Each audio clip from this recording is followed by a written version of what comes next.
Me llamo Mimi Abecassis Fereres.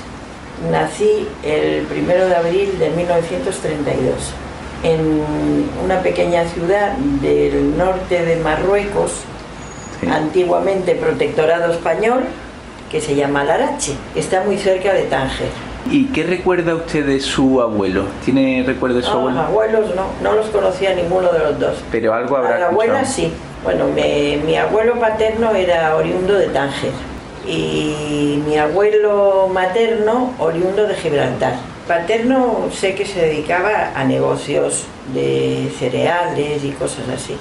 Desde aquel entonces creo que tenía una legación americana, una especie de delegación consular o algo de eso. Trabajaba con ellos, comerciaba con lo que había por el norte de África, ¿no? Y de allí, pues, te hablo de mi padre, lo perdí muy pronto porque yo tenía 12 años cuando murió y mi padre se dedicaba a los negocios de harinas, sí, al por mayor y cosas así. Allí en Larache ya estaban ubicados allí, sí, ¿no? Sí, allí. Sí, estaban ya ubicados allí. Mi padre trabajó mucho para el gobierno español porque él tiene la Orden de Isabel la Católica. Entonces trabajaba mucho, como te digo, para España. En la guerra civil participaron ayudando económicamente y todas esas cosas. ¿Él ayudaba mucho a España? ¿En qué sentido? Mira, no te sé decir ahora mismo porque ya han pasado muchos años, pero sé que ayudaba a España y luego, como te digo, cuando la guerra civil, para las tropas españolas y eso, ayudaban casi todos los comerciantes de allí, de la ciudad, económicamente para el envío de tropas al frente y todas esas cosas. Su padre estaba radicado en Larache ya y sabe por qué la familia, él acabó allí, eso no lo sabe, ¿no? No lo sé, porque ya te digo, lo perdí con 12 años ya. De su abuela no me ha dicho, ¿su abuela las conoció? Mis abuelas sí las he conocido, tanto la materna como la paterna. Y que ellas eran simplemente en ese tiempo amas de casa, ¿no? Sí, que básicamente la mujer tenía reducido bastante, totalmente reducido, el área de actuación. Era el círculo, su microcosmos era su casa y su familia, y eso, no había más. ¿Muchos niños, supongo, o algunos pues sí, niños? La verdad es que mi abuela materna tuvo 8 en ese tiempo y la paterna 5. Sí, es que entonces era sí, como... Pero sin embargo mi madre ya tuvo solo 2, o sea, cambió radicalmente aquello. ¿Ambas ramas familiares también judías o...? Todo. Las generaciones muy posteriores, ya mis hijos han hecho casamiento mixto, pero en aquel entonces eran judías, sí, por ambas partes. Por ambas partes. Y supongo que tradicional en cuanto a la religión era... Bueno, tradicionales, pero no ortodoxos. Sí. Mi padre era muy liberal. Muy liberal. Practicaba muy poco. Supongo que usted nació en Larache, ¿no? Sí, como me dice. Sí, tanto mi hermana como yo hemos nacido en Larache. Supongo que una ciudad será muy diferente a la mejor de la Larache de ahora, ¿no? Entonces está el protectorado español y aquello tendría mucha más prosperidad, ¿no? Aquello era una pequeña ciudad española, donde había una colonia española muy importante y una colonia judía en aquel entonces importante, y luego la colonia musulmana. Ahora es al revés, no existe, es prácticamente musulmana casi. ¿No existe la colonia judía? Muy poca, si hay 2 o 3 personas, una cosa así. La convivencia siempre ha sido buena, ¿no? Excelente. Los íntimos amigos de mi padre eran un español, Alfonso Gallego, que era un banquero en la ciudad, y un musulmán que era un coronel del ejército español, con Franco, para decirte. Y yo me acuerdo, pues mira, te voy a contar, una anécdota. Yo, fíjate que le perdí con 12 años, quiere decir que tendría 10 años así. Murió Alfonso Gallego y es el único día que vi llorar a mi padre. Sí. Y luego, el musulmán amigo de él, cuando murió mi padre, nosotros vivíamos en una avenida. Este señor pues era incapaz de entrar a mi casa, llegaba y se sentaba en el banco anterior y se quedaba ahí. Sí, es curioso. Por decirte que es curioso. Luego pues... ¿Cómo era aquella ciudad? ¿Era una ciudad media, una ciudad grande, una ciudad pequeña? Tenía 30.000 habitantes, pequeña. Nos conocíamos. Supongo que muchas cosas de pueblo, ¿no? Yo he ido a colegio de monjas, el colegio de allí de Larache. Nuestra Señora de los Ángeles era un colegio de monjas donde ya había ido mi madre. Y luego pues hemos ido mi hermana. Mi hermana y yo hemos hecho ahí el bachillerato entero. En un colegio de monjas. Monjas, franciscanas, catalanas. Curioso, ¿no? Y además teníamos una amistad enorme hasta que nos vinimos, como aquel que dice. O sea que, por lo que me dice también, tanto su padre como su madre eran personas ilustradas, ¿no? Sabían leer y escribir, pues sí, hombre, sabían... Bueno, sí, ¿no? Sí, muy... Eran, digamos, autodidactas un poco, ¿no? También, porque en aquellos tiempos claro, la educación no era tampoco... Mi madre recibió una educación lo propio de su tiempo, es decir, piano, pintura, labores, era lo de... En el colegio de las monjas. Mi madre tenía la carrera de piano, mi padre tocaba el violín también. Por eso te digo que las generaciones posteriores ya... ¿Le contaron ellos cómo se conocieron allí en Larache? Se conocían porque se conocían casi todos, pero mi madre se casó súper joven, con 16 o 17 años, con un hombre que la llevaba muchos años, pero que conste que era puro enamoramiento, ¿eh? No, ahí no había cuestión de... Mi madre se enamoró de mi padre porque es verdad que era un hombre muy inteligente y muy capaz. Lo dicen, hombre, yo lo conocí, pero no tuve mucho tiempo. Pero por lo que yo he oído del entorno de la familia, decían que era un hombre muy capaz y muy inteligente. Supongo que su madre también adoptaría el... Mi madre también era familiar, ¿no? Nada más que la casa, porque yo te digo, la educación que recibió ella fue como te estoy diciendo. ¿Cómo era su casa, la casa en la que usted se crió de niña? Pues mira, la casa, mi padre había construido dos casas enormes en la avenida del Generalísimo, que se llamaba entonces, y después pasó a llamarse Mohamed V. En esa avenida principal, que estaba llena de pabellones militares, no, por eso te digo, era un general del tiempo de Franco, que estuvo de gobernador en Galicia, un hombre vivía al lado nuestro, y vivía también el Raisuni, no sé si has oído hablar, el bajá de la ciudad, un hombre muy importante también, vivía al lado. Y entonces mi padre había construido dos vilas, digamos, ¿no? Una para mi hermana y otra para mí, pensando que nosotros nos íbamos a quedar allí a vivir, etcétera, etcétera. Y entonces nosotros vivíamos en la más grande. Era una casa de 3 plantas con jardín y enorme, muy grande y muy confortable, muy bonita. Y ahí transcurrió pues mi infancia y mi adolescencia y juventud hasta que me casé. Perdone usted que le siga preguntando por Larache, porque bueno, hoy día ya la historia... Para eso estar aquí. Claro, no, la historia del protectorado es muy desconocida, ¿no? En la historia de España muchas veces está muy reducida a muy pocas líneas en los libros de historia y demás. Casi nada. Y creo que hubo un nivel de vida importante, ¿no? En aquel protectorado, en que había bastante actividad económica, ¿no? Claro que había infraestructura, por eso quiero en ese tiempo había lo que se llamaba el interventor local y regional de España, mandados por España.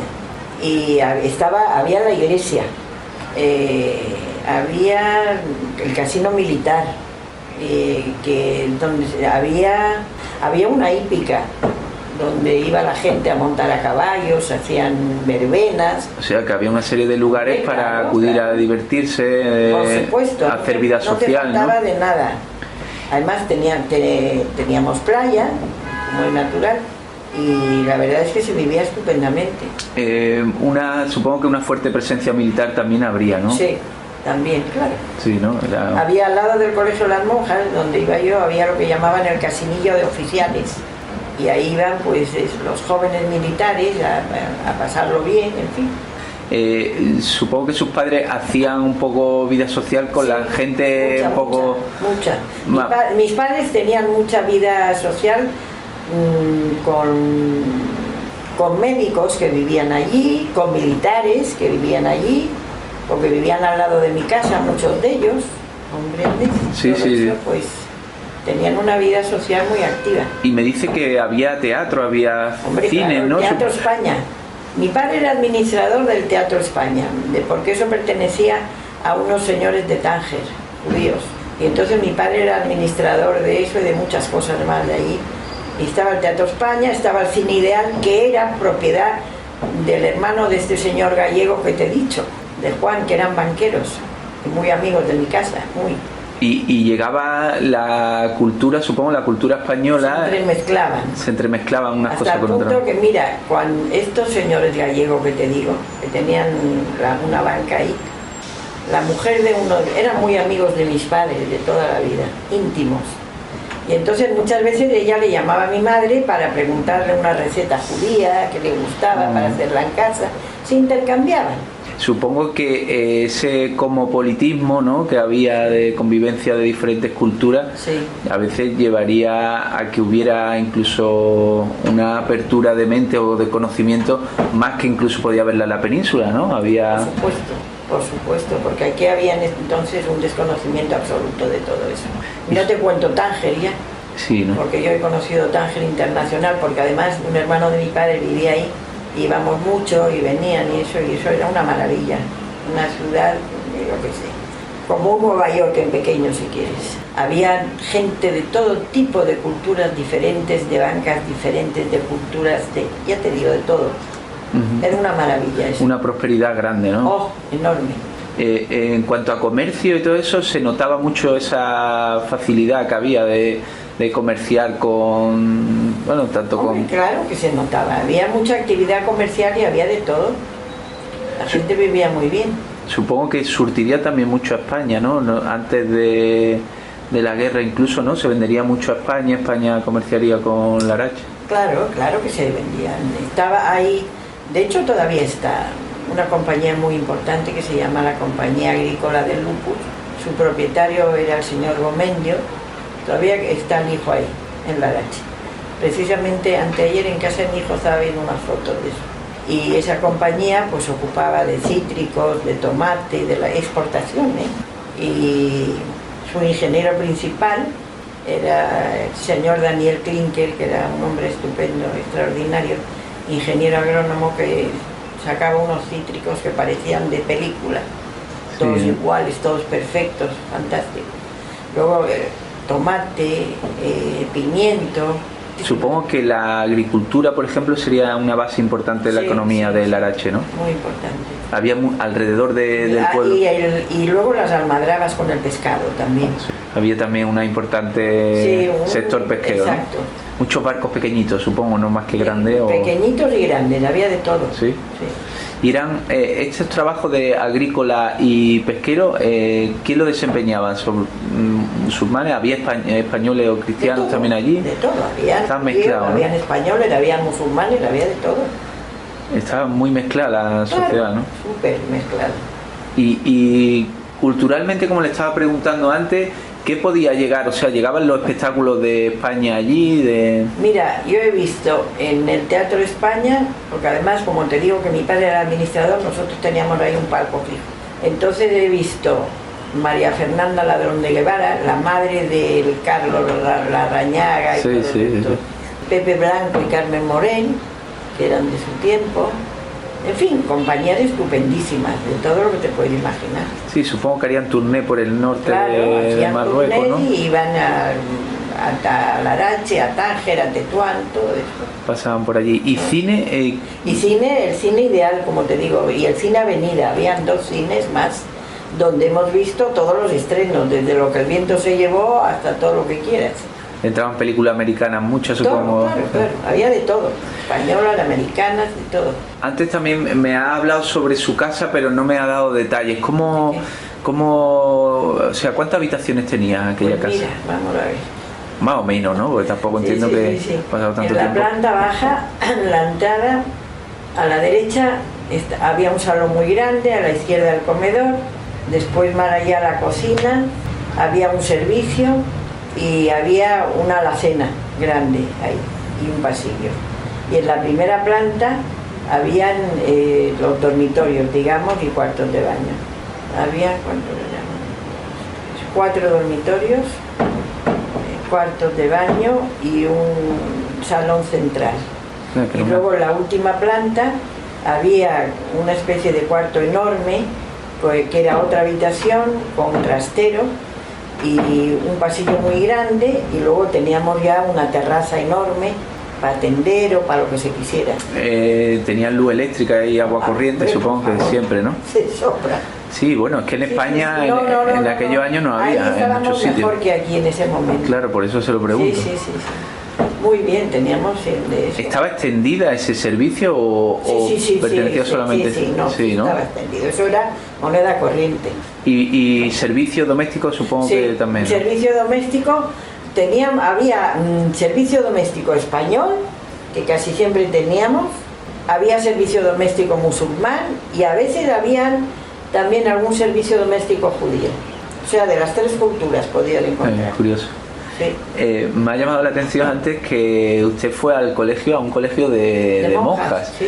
¿Cómo se compatibilizaba? ¿Quieres decir? Sí, bueno, no sé si usted era muy practicante o de su religión. Sí, éramos tradicionales, sin más. Ya te he dicho que mi padre era muy liberal. Hacíamos lo que se llama la tradición, que son las Pascuas y punto.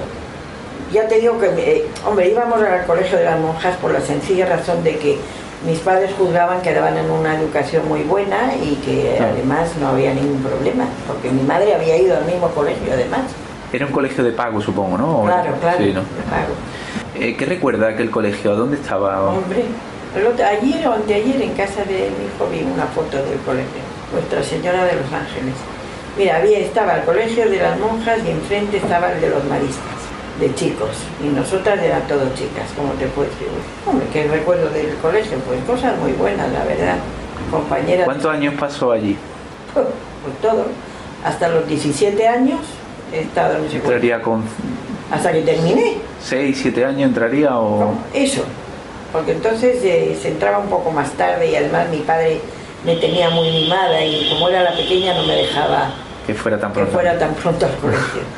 Quizá era premonitorio, no sé. Sí. Total, que era un colegio pues muy bien, teníamos unas profesoras muy buenas, habían profesoras que venían de la calle, por ejemplo, ya en bachillerato, para dar clases de química o de matemáticas, venía una farmacéutica o venía un señor preparado en matemáticas a dar clases y eso. Y luego habían campos deportivos donde jugábamos al baloncesto y lo pasábamos muy bien, la verdad. ¿Y cómo salvaban la educación religiosa de...? Nada, no asistiendo a dar clases de religión. No asistía, era respetado. Nada más, yo a esa hora me dedicaba a hacer mis deberes o a estudiar. Y como me decía, había una convivencia pacífica y excelente entre todo el mundo, ¿no? Estudió hasta los 16 años, me ha dicho, ¿no? Hice el bachillerato, el examen de estado. Y luego ya se quedó... Luego ya estudié magisterio, pero me examinaba, porque hacía por libre, me examinaba en Sevilla. ¿Era buen estudiante? Más bien, sí. digamos. Sí, ¿no? Y luego aquí, pues cuando emigramos, estudié en la facultad, aquí hice filología hispánica. Eso ya con... Aquí en Málaga, en San Agustín. Era ya más ya madurita. Con 40 años. Con 40 años. Bueno, pues eso es ser una mujer atrevida y sí. moderna, porque supongo que en ese momento tampoco habría... Una mujer atrevida, no, yo diría más bien responsable. O responsable, sí. Porque... Y trabajadora también, ya está. En aquel colegio que me ha dicho de las monjas, ¿cómo era? ¿Qué asignaturas daban? ¿Qué estudiaban?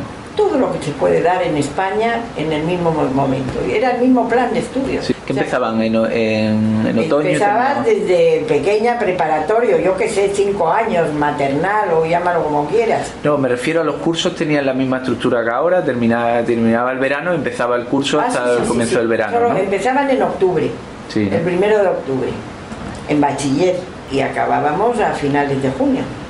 Las clases estaban bien distribuidas, había mucha gente, poca gente. No, bien, más o menos. No había tantísima. No estaban, ¿cómo te diría yo? Demasiado colapsadas, ¿no? No, eran normales. Había mucha chiquillería en Bueno, Larache. no, mira, para que te hagan una idea, ya en bachillerato, mi grupo éramos unas 8 o 10 chicas para terminar, nada más. Y he mantenido con ellas pues hasta hace poco, vamos, de algunas todavía no hablamos y nos vemos. Qué bonito, ¿no? Con tanto tiempo de por medio que hayan He mantenido. visto alguna de ellas en Madrid, otra se fue a México, ha venido, porque da la casualidad que aquí en mi mueble vive una señora cuyo marido es de mi pueblo también y es primo de esa compañera mía, y entonces ella ha venido aquí a Málaga y la he visto, en fin. Y después de tanto tiempo, agradable. ¿Qué materiales llevaban al colegio? ¿Recuerda? Materiales, igual creo que se podía ir. Materiales, los libros, los cuadernos. Me refiero, bueno, pues entonces a lo mejor no había boli, había tinteros, ¿no? No, había tintero, claro, había tintero con tinta y la pluma y el lápiz. ¿Las monjas eran muy duras en la enseñanza? No, eran más bien flexibles, pero buena gente. Es que en España muchas congregaciones tenían fama de duras, ¿no? Allí eran para nada. Había internado en ese colegio. Había internado y había chicas que venían de un pueblo de al lado, de Alcázar, por ejemplo, que no había colegio de monjas, venían a Larache y estaban internas. ¿Cómo era la comunicación entre los pueblos? ¿Había buenas redes de transporte? Bueno, eso es regular, ¿no? ¿Carretera y eso bien? Habían coches de línea, que eran lentos, había un tren de cercanías que era también muy lento. Al poco tiempo, ya después, ya empezó la gente a comprarse coche y todo eso. Usted le cogió de muy pequeñita, le cogió también la guerra civil, le cogió allí. Sí. ¿Cómo se vivió desde...? Muy mal. Mal, ¿no? ¿Se notó mucho ese golpe en la economía también de Larache? Hombre, claro, que se notó, lo notó mi padre también, porque claro, entre que ya los negocios no eran lo que eran y había que dar dinero y todas esas cosas, porque no te preguntaban si podías o no, había que dar y punto. Sí o sí, ¿no? Exacto. ¿Cómo tiene usted conciencia del momento en el que se entera que ha estallado la guerra o la imagen? Sí, porque yo me acuerdo que mis padres estaban en Tánger y me cogió a mí en Larache, y entonces yo estaba en casa de mi abuela, de materna, que vivía más abajo, y yo me acuerdo de verme con un pijama de barquitos, porque eso se me quedó en la memoria, y muy asustada, oyendo tiros, porque estalló ahí el 18 de julio. Sí, que era un poquito antes, ¿no? El 17... El 17 de julio. Fue en el norte, sí, en el norte de África el 17. Y claro, los tiros y todo eso, pues yo que tenía entonces 5 años o 6 años, pues, naturalmente estaba asustada. Llama la atención, claro. Mucho. Allí se notó, bueno, claro, usted no sabe tampoco, aunque luego lo hemos sabido, ¿no? Por toda la documentación, películas y libros que ha salido sobre, ¿se notó mucho el golpe allí? O sea, ¿fue muy cruento o allí se notó menos porque enseguida fue el primer sitio que se tomó, ¿no? ¿Qué quieres que te diga? Yo no tengo conciencia de eso. No tiene conciencia, pero bueno, después habrá conocido, ¿no? Le habrán dicho. Sí, ¿no? hombre, sí, fue duro, porque sí lo sabíamos, que cogían a gente por leerse un periódico de izquierdas, todo eso se oía y te chocaba como es natural. Lo que vengo a preguntárselo porque supongo que era una sociedad, entre comillas, moderna dentro de lo que podía haber. Sí, pero después la cosa cambió un poco. Cambió, ¿no? Se notó un poco... Sí. ¿Se puede decir que culturalmente por lo menos se dio un paso atrás? Quizás sí. ¿Cómo vivió también? Porque eso, del momento en el que tuve la intención de hacerle la entrevista a usted, ¿cómo vive una familia judía durante el franquismo? Un régimen que en todo momento señaló a los judíos, ¿no? Sí, un poco la cuerda floja quizás. Ya no viviendo como antes. Ya no tendrían esa tranquilidad, supongo, ¿no? Ya no sé, no era lo mismo. Y además después, desgraciadamente, también vino la Segunda Guerra Mundial y eso también se notó. Y luego teníamos familia en la zona sur, en la francesa, y entonces se cerraron las fronteras, ya no te podías comunicar. Ajá, se cerró el norte con el sur. Mis tíos que vivían ahí con el gobierno de Vichy, pues lo pasaron muy mal también, porque parecía que entraban los alemanes y claro, imagínate. Así que todo eso ya cambió la vida por completo, eso sí es verdad. ¿Pero notaron en su familia tuvieron algún acto de represión o de instigación? ¿De la guerra civil? Sí, bueno, los primeros años después de la guerra civil. No, porque nosotros éramos una familia pacífica y mi padre murió en el 43 ya y nos dedicamos ya a ver cómo salíamos ya del atolladero. Y luego la guerra de los 6 días. muchas guerras Claro, que indirectamente le afectaban, ¿no? Claro, te perjudicaban en todo, porque luego ya con la independencia pues también fatal. La colonia judía se mantuvo muy unida allí en Larache, o sea, ¿tenía Pues, contacto con...? Sí, siempre hemos tenido contacto y entre nosotros, ¿no? ¿Cómo se mantenían las tradiciones al margen de la religión? Porque supongo que no solamente la práctica religiosa, sino que habría una serie de costumbres que se han traspasado de padre a hijo. ¿Eso se siguió? Pues sí, se sigue por tradición, porque es una cosa que haces mecánicamente, ¿no? Cuando llega, pues, ¿qué te voy a decir yo? Además, por lo general, ¿qué te voy a decir? Para Semana Santa coincide con la Pascua de la Torta que llaman, que es el Seder, siempre coinciden, aunque observarás que tanto Semana Santa como nuestra Pascua no tienen una fecha fija, unas veces cae depende de la luna, marzo, ¿no? Eso es, la luna o yo qué sé. Por eso te digo que no es un problema, eso no ha sido nunca un problema en seguir las tradiciones, porque en realidad tampoco se hace gran cosa. ¿Qué hacen? Pues los hombres van a la sinagoga, las mujeres preparan la cena especial de Pascua y tal, y nada más, eso es todo. ¿Cómo es la sinagoga? ¿Cómo era la sinagoga de Larache? Había muchas.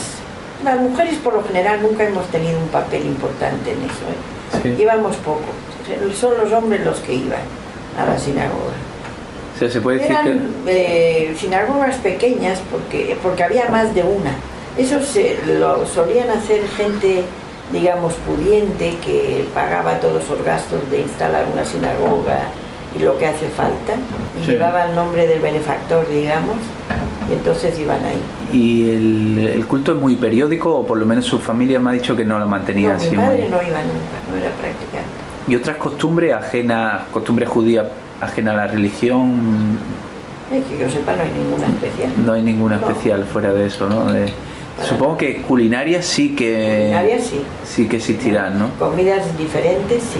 Supongo que usted tuvo la oportunidad de disfrutar de una cocina allí en Larache que mezclaba todo el Mediterráneo, ¿no? Mezclaba desde la tradición cristiana con la musulmana, con la judía, ¿no? Sí, en realidad sí, pero vamos, que la cocina judía es cocina judía, que tiene influencias, de acuerdo, sí las tiene, pero la cocina judía no la mezclas. Tiene reminiscencias con la española también. Tenemos el plato emblemático nuestro, que es la dafina, que se hace el sábado, que es un cocido, prácticamente. Es igual que un cocido. ¿Cómo se hace esa dafina? Pues eso se hace con garbanzos, con patatas, huevos, carne, cebolla, y se deja cocer mucho rato en el fuego, con objeto de que la dueña de casa, para los que son practicantes y ortodoxos, no enciendan el fuego el sábado, lo dejan en una placa que se va allí dorándose muy lentamente. Y eso luego se come el sábado caliente. Un plato único. Es uno de los platos, ¿no? Supongo que... es uno de los platos emblemáticos. ¿Usted ha tenido luego una afición especial por la cocina? Sí. ¿Qué ha recogido usted, que luego ha publicado el libro, o que no ha publicado el libro, de esa tradición judía que ha conocido por su propia familia? Prácticamente todo lo que es sefardita, porque la cocina sefardita no tiene nada que ver con la cocina askenaz. Tú sabes que los judíos de Centro Europa y tal son los askenazís, y esos tienen una cocina completamente diferente a la nuestra. ¿En qué se diferencia? Pues la sefardita es más mediterránea. La materia prima, claro, es diferente. Más ligera, más todo eso. Claro. Lo de los askenaz es otra historia, más pesado, y las coles rellenas, ¿cómo se llama esto? El goulash, todo eso es muy parecido. Comida más calórica, ¿no? También, claro, más para el frío y todo. La nuestra es más ligera, por lo menos a mí me gusta más. ¿Qué más platos como este que bueno, este es el plato se puede decir bandera, ¿no? Emblemático. La oriza y la dafina son los dos platos emblemáticos que se hacían el sábado. La oriza puede ser de trigo o de arroz, y la base es, como te digo, un trigo que se pone en remojo y luego se cocina con ajos y con cebolla y pimentón, y, en fin, es elaborado. Huevos también. Se diferencia de la dafina en que la base, digamos, o es arroz o es trigo. Y luego lo demás es muy parecido. Solo que la orisa lleva pimentón y la dafina no. Supongo que en la base está el cereal, está la hortaliza, ¿no? Y todo lo que da la tierra mediterránea, ¿no? Y incluso el pescado también, a lo mejor también se... No, ahí no lleva pescado. ¿Qué más recetas de origen sefardí destacaría usted como interesante que la haya encontrado luego eso? La repostería tiene mucha influencia moruna, pero no es igual. La moruna tiene, como te decía yo, utiliza más la miel, el frito. La judía menos. Más comedida, ¿no? Sí, tiene otro tipo de recetas. Digo, la base tiene mucha almendra también, la nuestra. ¿Qué dulce recuerda usted de niña? Pues mira, muy emblemático es lo que llaman el marronchino. El marronchino está hecho con almendra tostada en el horno, luego la mueles con el azúcar y lleva especia, lleva clavo, lleva canela, y eso se hacen unas bolitas, se meten al horno y una vez que las sacas, preparas un glaseado con azúcar glass y las cubres por encima y las dejas secar. Y se le echan unas bolitas de encima decorativas. Ahora hace poco tuvimos una boda familiar en Córdoba, judía, y como hicieron lo que llaman la noche berberisca, que es la noche previa de la boda, que la novia se viste con un traje que es de Marruecos precisamente, que suelen haber en casi todas las familias judías. Es un traje de terciopelo bordado en hilos de oro, muy pesado y muy barroco, digamos. Sí. Pues esa noche se suelen hacer todas esas cosas y preparé los marronchinos y se los llevé a la novia y estaban contentos por recordar, ¿no?, las cosas de antaño y que hacían nuestros abuelos y demás. Y aparte de esas 2 o 3 recetas que me ha dicho de cocina, de repostería, ¿se ha acordado de esa otra? ¿Qué recetas tenía su madre? Supongo que será de la que más se acuerde cuando... Pues sí, mi madre tenía, sí, claro, mi madre y mi abuela tenían una tarta de almendra muy rica también, que hacían, que hago yo también, que es trabajosa porque hay que hacer una base, luego moler la almendra, después mezclarla con huevos. Es como una especie de soufflé de almendras que la decoras luego con unas tiritas igual que la base, con ajonjolí a la cara y la metes en el horno y queda muy buena, con mermelada de albaricoque. Muy especial, ¿no? Sí, muy elaborado todo. Sí. Y es lo que usted dice, ¿no? Tampoco tiene mucha vinculación con... O sea, hay recetas que beben de la cocina musulmana. Sí. No, pero y luego están las propias, digamos, ¿no? autóctonas de cada uno. Pero que no había, por ejemplo, un cuscús a la judía, ni no, lo hacen los judíos también el cuscús, pero no hay nada especial. El árabe, el cuscús árabe tiene más grasa, creo yo. Sí. El nuestro se hace más ligero, solo con las verduras.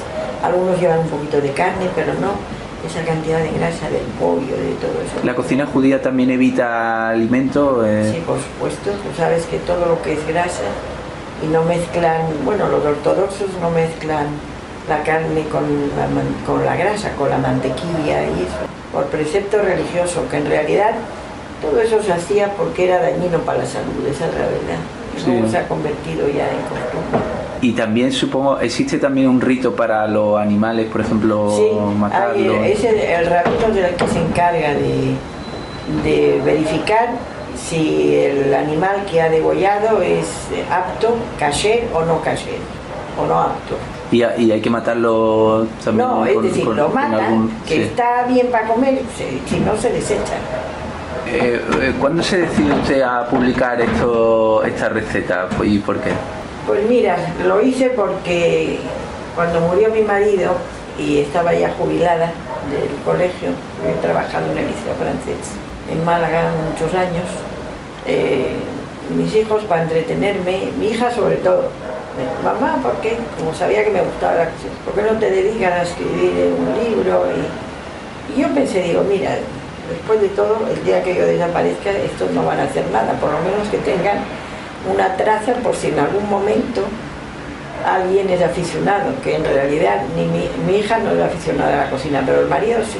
El marido sí es aficionado. Digo, si en algún momento quieren recordar algún plato o lo que sea, que tengan algo donde verlo, y empecé a escribirlo y eso fue el inicio, esa es la verdad. ¿Siempre tuvo usted conciencia de que la cultura sefardí o judía había que mantenerla, Hombre, sí, que guardarla? La verdad es que sí, porque a mí, tú sabes que lo que te educas y crías y lo que comes en casa parece que después siempre lo añoras si no lo tienes o lo que sea, ¿no? Y la verdad es que yo lo pensé, dije, pues yo creo que esto se debería mantener porque es la única traza cultural que puedes dejar, no otra cosa. Y empecé a hacerlo, como te digo, y ya está. Y luego, pues, mi hijo estaba en relación con el ayuntamiento y allí, pues, dijeron que sí que le interesaba publicarlo. Y claro, es que es muy interesante. No había bueno, no se había hecho nada nunca en Málaga de ese libro. No, ni debe de haber mucho en España, ¿no? A lo mejor, bueno, habrá, ¿no? Pero que... Ay, mira, y porque como a mí me interesa, yo tengo contacto cuando hice el libro, busqué de todas partes, porque como tenemos amigos, ya sabes que estamos dispersos por el mundo entero, incluso mexicanos, de la comunidad mexicana, de Caracas, tengo libros, de Marruecos francés, te cuento muchos, ¿de dónde más? De muchas partes. Y entonces, pues, porque te gusta comparar, ver lo que hace uno, sí, lo que hace otro. Y la verdad es que, como te digo, hay similitud en lo que es la inmigración de África del Norte. Porque en Caracas hay muchísimos judíos que se han ido de Marruecos. Los judíos de Marruecos se fueron a Toronto, a Canadá, a Caracas, a México. Eso le quería preguntar ahora. ¿Existe también cuando el franquismo, existe una diáspora también judía en España? Menor, ¿no? Lo que no hay es mucha inmigración hacia España, porque, por ejemplo, Francia pues tiene una comunidad judía enorme, porque allí me daba la impresión que había más apertura. En España sí, menos, aparte de más dificultad para todo. Cuando yo llegué a España me pedían 10 años para hacerme española. Con dificultades, ¿no? 10 años, teniendo, como te digo, mi padre la Orden de Isabel la Católica. Y eso no lo entiendo yo, y usted había... Yo tampoco lo entiendo, ni me preguntes porque no lo sé. Porque había vivido en el protectorado español, ¿no? Y...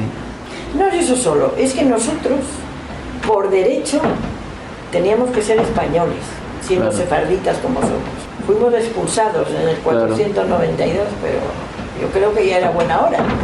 Por lo menos no poner pegas. Aparte de esos detalles burocráticos, de poco... Detalles no, importantes detalles, bueno, burocráticos. Por llamarlo de alguna manera. Sí. ¿Notaron, llegaron a tener, no físicamente, rechazo, sí, rechazo social... ¿Dónde sí, en España, sí, sí. No, en España no notamos. Bueno, usted llega tarde, ¿no? Ahora, yo llegué en el año 70, vivía Franco. Rechazo no, pero dificultades enormes, muchísimas dificultades. Por ejemplo, para la educación de los niños, y eso se les miraba diferente. No, porque los niños en realidad llegaron ya, mi hijo tenía 14 años y mi hija tenía 10. A la niña, como habían estudiado ahí un poco francés, la niña pudo entrar en el liceo francés porque su nivel, digamos, debido a la edad, como era pequeña todavía, se podía. Pero mi hijo no, porque ya con 14 años ya le metí en el palo. Y había muchas dificultades en el sentido a nivel de mi marido y mía, que queríamos hacernos españoles. No te digo más. ¿Y cómo vivían todo este tipo de mensajes y de soflamas contra la cultura judía, contra los judíos? ¿De qué tiempo hablas? De tiempo del franquismo, o sea, porque... Bueno, en el tiempo del franquismo, te digo la verdad, nosotros no notábamos gran cosa. Lo que sí, lo que te he dicho antes... ¿Se exhibieron menos como judíos, me refiero? ¿Guardaban un poco más ni fu ni fa. Lo único, eso que habían una cantidad de pegas enormes, porque tú no podías entender. Y te digo la verdad, a nosotros nos dio un empujón José Antonio Girón de Velasco, porque ese señor, nosotros tenemos una cafetería en Playa Mar, Y ese señor era cliente nuestro, venía todos los días. Un día mi marido la abordó y se lo dijo. Y el hombre se enfadó, dijo, ¿cómo es posible que hagan esto? Digo, pues sí, no hay manera de que nos den los papeles de ninguna manera. Y él dio un empujón y entonces ya la cosa se arregló. Claro, ese tipo de trabas supone mucho para todo, ¿no? Hombre, eran pegas porque teníamos un negocio, porque no era de español, porque yo no era española y ya sabes que los que no eran españoles... ¿Y entonces es que pasamos de dar con el ticket del autobús de hablar español a lo que te estoy contando cuando yo llegué. ¿Y qué nacionalidad figuraban? Nosotros, al nacer en Marruecos, los musulmanes te hacían absolutamente... Eras marroquí y no puede... Hasta hoy, el que tiene la nacionalidad marroquí no puede cambiar. Es indeleble. Sí. A ti si te da la gana irte a Sebastopol, no vuelvas si no tienen pasaporte si eres marroquí, vaya. ¿Cómo recuerda usted su año de noviazgo? Su marido también era judío, ¿no? Sí, sí, mi marido era judío, de una familia muy conocida, de ahí, tradicional igual que nosotros, amigo de mi padre, y nos conocimos en Arache, claro, porque te estoy diciendo que eran amigos. Y luego cuando me casé me fui a Casablanca a vivir, porque mi marido trabajó, estuvimos en Marruecos en las bases americanas, era controlador aéreo y trabajaba ahí, hasta que cerraron las bases y se fueron para atrás los musulmanes para variar, porque estaban que se vayan los americanos, que se vayan, que daban de comer a media ciudad. Y se vivía estupendísimamente en Casablanca cuando era protectorado. Llamaban el pequeño París. Claro, Casablanca por entonces tuvo una fama internacional. Maravilla, ¿no? Otra maravilla. No te puedes imaginar cómo se vivía ahí. Pero nos tuvimos que ir, no solamente porque cerraban las bases, porque trabajo había después, por las guerras de los árabes con Oriente Medio, con todo ese follón, pues claro, habiendo niños, no puedes vivir a la incertidumbre. Así que hubo que... Ya desde casarnos ya estábamos con la idea de coger la puerta. Y claro, pues todo eso es conmigo. Han estado ustedes unas generaciones en pleno peregrinaje, horrible, ¿no? Horrible. Guerras por todas partes. Así que vida plácida y tranquila, nada. Yo cuando veo a mis amigas aquí ahora, que una tiene 6 hijos, la otra tiene 8, nunca se han movido de su casa, siempre han tenido todo a mano, digo, hija, no sabes la suerte que tienes. Porque lo que soy yo, desde luego... Han tenido que tener la casa a cuestas, ¿no? Siempre, continuamente, ¿no? Siempre. Mucha parte de la familia emigró a otros países. Todos. Tengo familia en Canadá, tengo familia en Francia, tengo familia en Caracas, en Madrid, bueno, ni te cuento. Colonias grandes, importantes. En Casablanca era muy importante. En Tánger, muy importante. Pero digo, esa diáspora lo llevó a donde me ha dicho antes eso, Canadá, Argentina, por ejemplo, también ha habido siempre muchos judíos. Sí, hay mucha gente también en Argentina. No, pues yo en Argentina no tengo familia. No tiene familia, ¿no? Y el caso es que, como me está contando, siempre a los judíos le ha acompañado, han sido gente emprendedora, ¿no? Porque por lo que veo, sí, siempre han tenido una facilidad de... No solamente emprendedora, responsable, trabajadora, honesta por lo general. Sí, eso lo recuerda como, supongo que como valores, esos son valores que se... Valores de casa, hasta hoy. Yo lo que digo, ni con mis hijos, yo lo que me dicta mi conciencia. Si yo veo algo mal, lo tengo que decir. Y bueno, si veo que todo va correcto, pues muy bien. Pero uno primero en paz con uno mismo. Y San Benito, que se le han colgado siempre a los judíos y eso, ¿le pesa mucho? No, yo creo que es gente inculta, sinceramente. Sí, ¿no? Existen estereotipos que hablan y de... Existen estereotipos y eso. Pero no te vayas muy lejos. Al principio, antes de venir yo muy poco, algunos creían que los judíos tenían rabo. ¿Tú no lo has oído eso muchas veces? Pues sí, se decía. Tonterías y chorradas, que vamos. Aparte que te voy a decir una cosa, todavía yo es que me quedo alucinada cuando yo veo, por ejemplo, a una Isabel Pantoja el otro día decir en la televisión que me llamen perra judía, a mí no me importa. Una señora de esa categoría que lance esos improperios. Eso... Es que no, de verdad, es que no lo concibes. Bueno, el nivel cultural está un El poquito nivel, bajo. pero no es ella sola, ¿eh? A más de uno se lo he oído yo y por televisión. Sí, eso es como una reminiscencia que ha quedado ahí de unos tiempos Ya muy es buena oscuros, ¿no? hora que se quitara del Sí. diccionario de la Real Academia la judiada y todas esas tonterías Sí. que se han solido decir, porque en la comunidad nuestra es como todo el mundo. Hay de todo. Hay como en toda la comunidad. Habrán supongo. honrados, habrán ladrones, habrán asesinos y habrán gente honrada, como todo el mundo. Luego se van a Casablanca, de Casablanca desmantelan las bases y Sí, sí. Y una cogen vez que nos vamos de allí, hacemos una escala en Larache porque el padre de mi marido estaba muriendo en ese momento. Y entonces ya nos quedamos allí un par de años, que mi marido no se quedó parado porque entró, para no quedarse inactivo, entró a trabajar en la compañía del buque. Así que nos quedamos 2 años y yo entré a trabajar también con el Estado marroquí esos 2 años para no quedarme tirando moscas. Y luego ya nos vinimos a España. Yo, mi marido, tenemos todavía de hecho una cafetería en Playa Mar, que la llevaba él, y yo trabajé en el Liceo Francés muchos años, hasta el 97. ¿Cómo fue su llegada a España? ¿Cómo la recuerda? Difícil, sí. Difícil porque había que trabajar mucho. ¿Vienen directamente a Málaga? Sí, directamente a Málaga capital. Yo no quise ir a Torremolinos porque los niños eran pequeños y en ese tiempo Torremolinos era poco menos que la ciudad de la... Sodoma y Gomorra, Exacto. Entonces nos venimos a Málaga y ya te digo, casi empecé ayudándolo en la cafetería y después ya entré a trabajar al Liceo Francés, profesora de español, porque como además conozco el francés también, pues podía dar clases de español.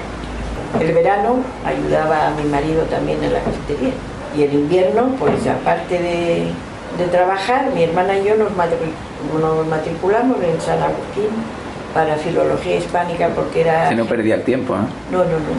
Incluso los últimos años me examinaba al mismo tiempo que mi hijo mayor. Competíamos. Qué curioso. ¿Y cómo se encuentra la España de los años 70? Está un poquito más avanzada, pero igualmente... Sí. Hombre, bueno, viene la Costa del Sol, que también era... Sí, te voy a decir, en ese tiempo eran los años dorados de la Costa del Sol, era una maravilla. Por ejemplo, ahí en Playa Mar, el ambiente que había de americanos que venían y todo eso era fantástico. Como además mi marido hablaba a la perfección el inglés. ¿Qué recuerda de aquel Torremolinos que...? Muy buenos recuerdos, buenísimos. Veías a gente que, aparte de la amabilidad y del, ¿cómo te diría yo?, del despliegue económico que había en ese momento, bueno, el camarero que teníamos nosotros, le han llegado a dejar 1000 pesetas de propina en ese tiempo, imagínate lo que era eso. Y claro, estaban como locos. Y además una diversidad de gente en el Torremolinos de entonces, y Playa Mar, que pertenecía a Torremolinos, enorme. Habían italianos, habían americanos, de todas partes, canadienses, australianos, y era un ambiente fantástico.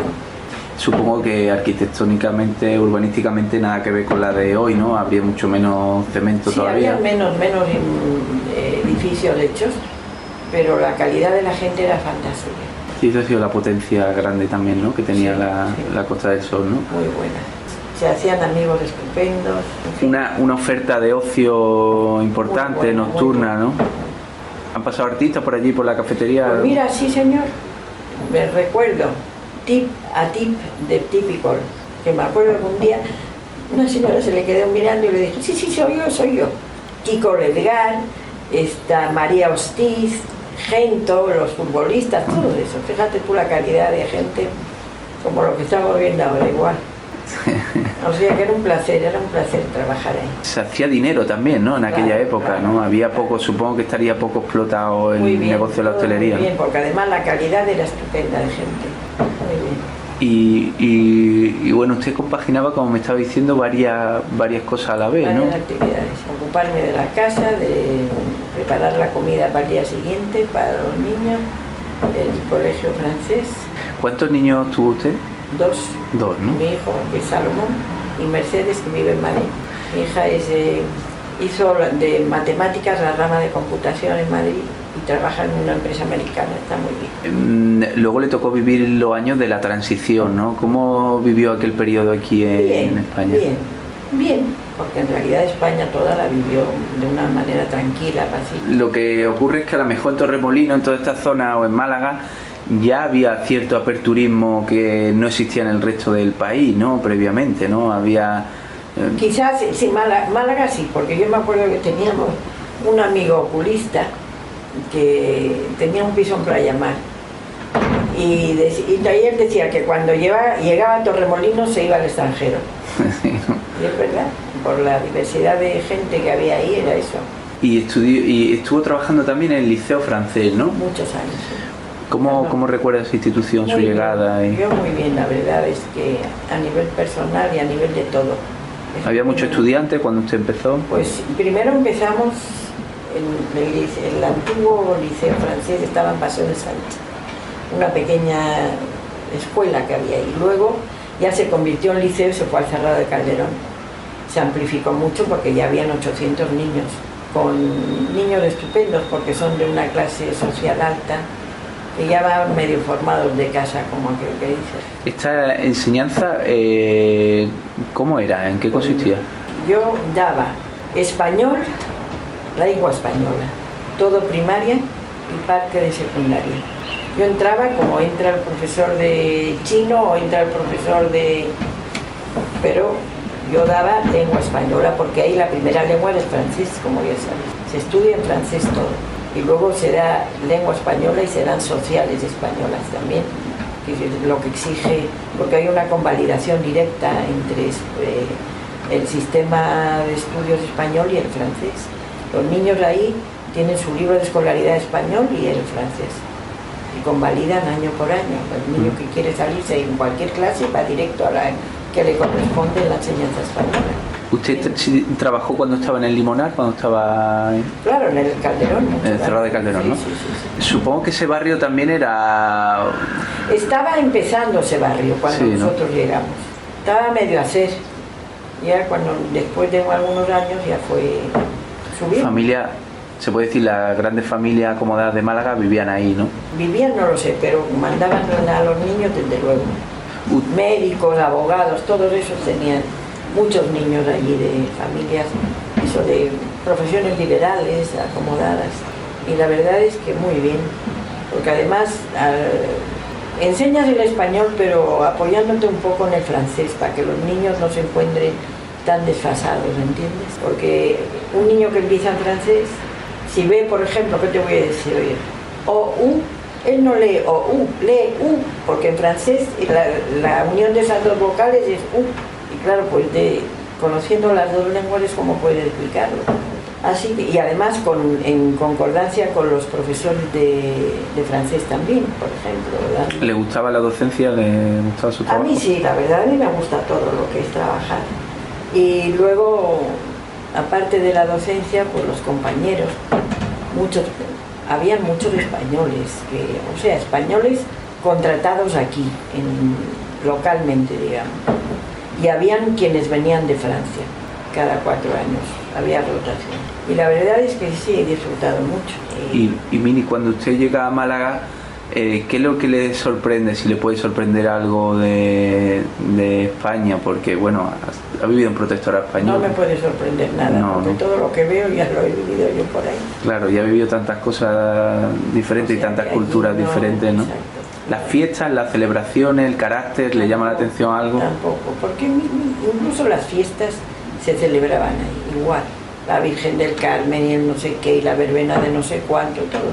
¿Había muchos malagueños allí en Yeguaco? Malagueños no, la verdad es que no he conocido. Y además, aparte que, si te digo la verdad, nadie preguntaba el origen. Sí. No era tan importante, era más bien eso, la convivencia. ¿Usted siempre vivió, cuando llegó aquí a España, vivió siempre aquí o tuvo otra...? Estuve muy poco tiempo, como unos 6 meses de alquiler en Duquesa de Parcén. Allí por el centro, ¿no? Por al lado y luego de la ya compramos esta casa y cuando yo llegué aquí, esto no estaba ni asfaltado. Claro, este barrio nada, era de esa época, desierto, ¿no? Nada. Y entonces ya compramos sobre plano esta casa y en cuanto nos la dieron, pues ya nos vinimos. Era usted una mujer con una cultura vasta, se puede decir, Mediana, digamos. Por experiencia personal importante y luego por haberla aprendido, ¿no? ¿Cómo encuentra a la mujer local, a la mujer española media? Porque supongo que habría una diferencia a lo mejor con usted, ¿no? Yo tengo ahora mismo también muchas amigas aquí enfrente. De hecho, con ellas me voy todos los días a nadar. Aquí enfrente tengo a dos amigas que conozco ya hace bastantes años, que nos vamos todos los días al atún mediterráneo. ¿Qué me choca, dices? Sí, bueno, ¿qué le chocaba o qué? Es que me choca. Porque habría una pequeña diferencia, ¿no? Una mujer de los años 70 de España viene de una educación muy... Yo te diré una cosa, la mujer de los años 70, poco tiempo, las que he conocido eran de la universidad. Entonces, porque además nos lo pasamos fantástico.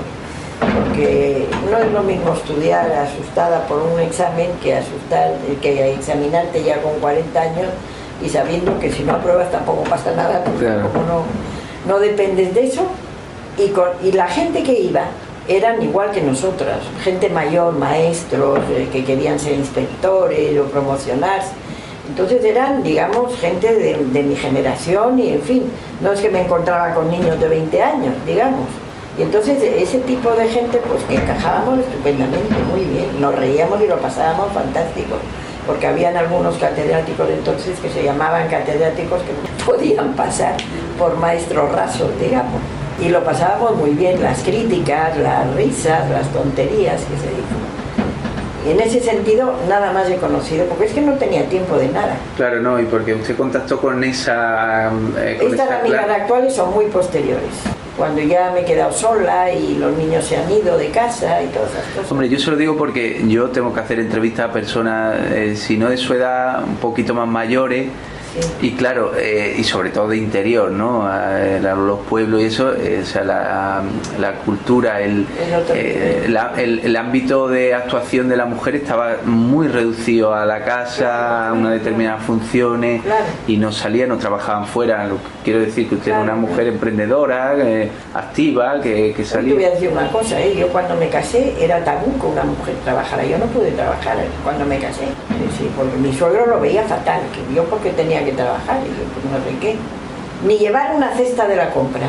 Eran otras mentalidades, pero después dije yo, vamos, hombre, y lo bien que me lo hubiera pasado yo si hubiera trabajado desde el principio. Mi marido se iba por la mañana y venía a las 5 de la tarde o las 6 y estaba sola todo el día tirando moscas. Menos mal que me hice ahí una amiga enseguida y como éramos de la misma edad, el niño de la misma edad, todo igual, el marido viajaba, pues nos juntábamos, pero vamos, que no era nada agradable irte de tu círculo, de tu pueblo, de una lengua distinta, porque se hablaba el francés, todo eso.